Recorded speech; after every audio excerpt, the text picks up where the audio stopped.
बेटा तू घर कब आ रही है? अब तो बच्चों की छुट्टियां भी हो गई है। जल्दी आ जा। बता देना, मैं तेरे भाई को लेने भेज दूंगी। निधि की मम्मी फोन पर निधि से कह रही थी। वक्त मिलेगा तब आ जाऊंगी, कहकर निधि ने फोन रख दिया। उसकी मम्मी को बड़ा ही अटपटा सा लगा। पहले तो ऐसा ना करती थी। उनकी बेटी कुछ दिन से व्यवहार में परिवर्तन हो रहा है। निधि के पापा को भी फर्क दिखाई दे रहा था।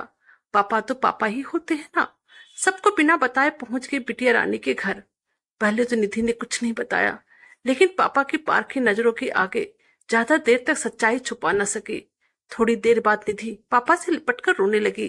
पापा, इनकी जॉब चली गई है। घर पर बहुत परेशानियां चल रही है। जब से इनकी जॉब गई है, ये बहुत ही चिड़चिड़े हो गए हैं। घर में हर वक्त तनाव का माहौल रहता है। खर्चे की भी समस्या हो रही है। ऐसे में अगर मैं इनको छोड़कर छुट्टी मनाने मायके जाऊंगी तो इनका मन और भी उखड़ जाएगा।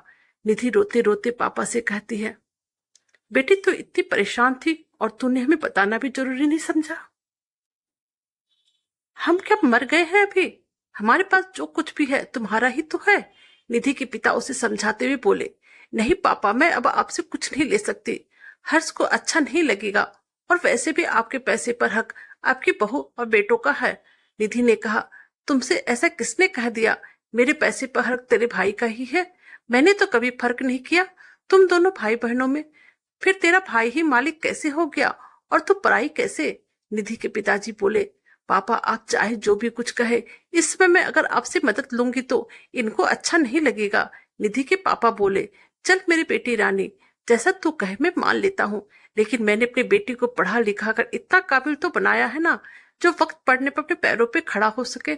हाँ पापा, वही कर रही हूँ। बहुत दिनों से कार्य नहीं किया है, इसलिए जॉब मिलने में दिक्कत हो रही है। कोशिश कर रही हूँ। वैसे प्रसाद जी को बड़ा गर्व होता है अपनी बेटिया पर। कैसी बेटी इतनी जिम्मेदारियां ओढ़ लेती है।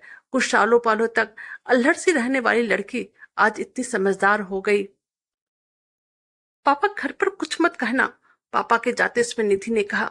नम आंखों से निधि के पापा घर लौट आए, लेकिन बेटी की चिंता उनको सता रही थी। परिस्थितियों के अधिक विपरीत हो गई जब निधि का भी एक्सीडेंट हो गया। अब प्रसाद जी के सब्र का बांध टूट गया। वो निधि को उसके परिवार के साथ अपने घर पर ले आई।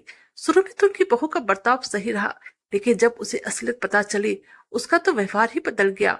उसे लगता कहीं पापा यानी कि उसके ससुर निधि के नाम पर कुछ रुपए पैसे जमीन जायदाद ना कर दे। उसको तो बस यही लगता था कि सास ससुर के पैसे पर उसका ही एकमात्र हक है, क्योंकि उसका पति इकलौता बेटा था ना इस घर का। एक दिन तो हद ही हो गई।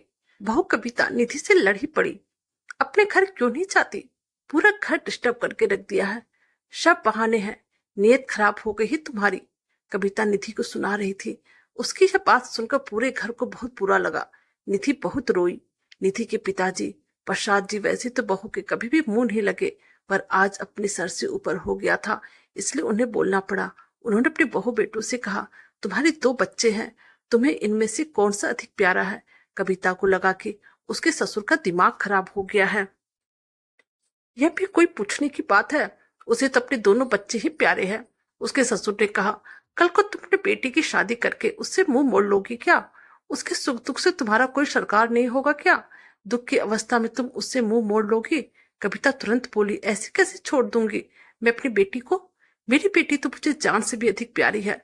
प्रसाद जी बोले, जिस प्रकार तुम्हारी बेटी सबको प्यारी है, तो क्या मेरी बेटी का कोई हक नहीं इस घर पर?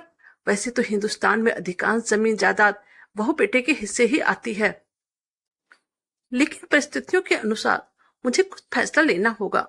कविता, तुम अपने पति और बच्चों के साथ अलग रहने जा सकती हो। यह घर हमारा है और इस पर सबका हक है। मैं करोड़ों की जायदाद तुम्हारे लिए छोड़ दूं और मेरी बेटी दर बदर ठोकर खाती रहे, यह तो कोई नहीं उचित होगा। ससुर की शक्ति देखकर कविता चुप हो जाती है। उसे अपनी औकात पता पड़ जाती है। पति की कमाई पर इतना ऐशो आराम थोड़े कर पाएगी। कितनी शान शौकत से जिंदगी बसर कर रही है। अब तो कविता शांत हो गई थी, लेकिन प्रसाद जी जानते थे यह चुप्पी ज्यादा दिन की नहीं है, इसलिए उन्होंने कानूनी कार्रवाई करके अपनी बेटी निधि और उसके बच्चों के भविष्य के लिए कुछ हिस्सा सुरक्षित किया। प्रसाद जी भी आज अपराध बोध से मुक्त थे कि उन्होंने अपनी बेटी को बीच मझधार में नहीं छोड़ा। बेटियां भी तो घर का ही हिस्सा होती है। इस आंगन से पलकर दूसरे आंगन में चली जाती है, लेकिन परिस्थितियों में विपरीत हो तो संजोई भी जाती है। कहानी अच्छी लगे तो लाइक करें, सब्सक्राइब करें और शेयर करें। Thank you.